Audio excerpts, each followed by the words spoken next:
Il vous est déjà arrivé de vous dire, cet enfant, cet élève est difficile, ses collègues est compliqué, avec lui c'est toujours pareil. Et si derrière ces comportements, il y avait autre chose à comprendre, pas seulement ce qu'il dit, mais aussi ce que son corps vit, ce que ses émotions expriment et ce que son histoire a construit. Comprendre une personne, ce n'est pas seulement écouter ses mots, c'est faire les liens entre le cœur, la pensée, le cerveau. Dans cet épisode, nous allons explorer comment ces trois dimensions s'articulent et en quoi elles transforment notre manière d'entrer en relation. Bienvenue dans le podcast AT., organisme des ressources éducatives pour faire société.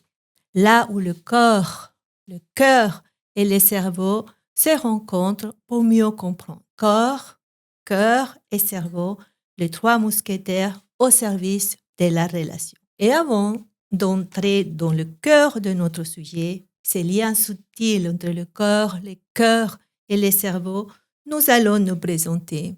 Parce que derrière ce podcast, il y a aussi une rencontre, une histoire professionnelle et surtout une complémentarité. Nous sommes deux regards, deux parcours, mais aussi une même intention. Mieux comprendre la relation et d'accompagner celles et ceux qui la vivent au quotidien dans le champ de l'éducation, du soin et du lien social.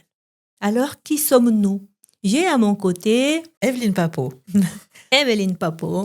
Merci Noubia. Eh bien, pour ma part, je suis de métier de base éducatrice de l'enfance. Voilà plusieurs années, plusieurs décennies même je peux dire, que je suis formatrice et superviseur dans plusieurs contextes. En tant qu'analyste transactionnelle, je suis membre de l'association internationale, ce qui m'a permis des rencontres fascinantes avec des analystes transactionnels de cultures différentes dans le monde entier. Et j'ai pu découvrir de quelle manière ils appliquent l'analyse transactionnelle dans leur culture et dans leur contexte. C'est en leur compagnie aussi que j'ai contribué à un chapitre dans l'ouvrage qui s'appelle « Éducation et formation, perspective de l'analyse transactionnelle ». Et cette expérience a été fort enrichissante. J'ai aussi contribué à la revue d'analyse transactionnelle et j'ai, par exemple, écrit un article sur le thème de la supervision. Merci Evelyne. Je suis Noubiada, sociologue de formation, éducatrice de l'enfance,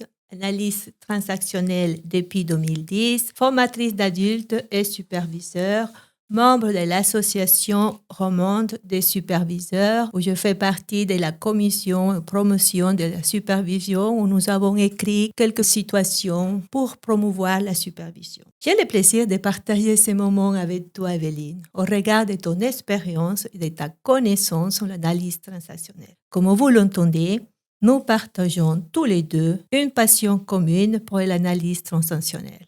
Et ensemble, nous allons aborder des sujets qui nous tiennent particulièrement à cœur. Pour ma part, je vous proposerai d'explorer ce que j'appelle les trois mousquetaires de la relation. Le corps, le cœur et le cerveau. Et aussi, comment la sociologie nous aide à comprendre l'impact du vécu social sur nos comportements.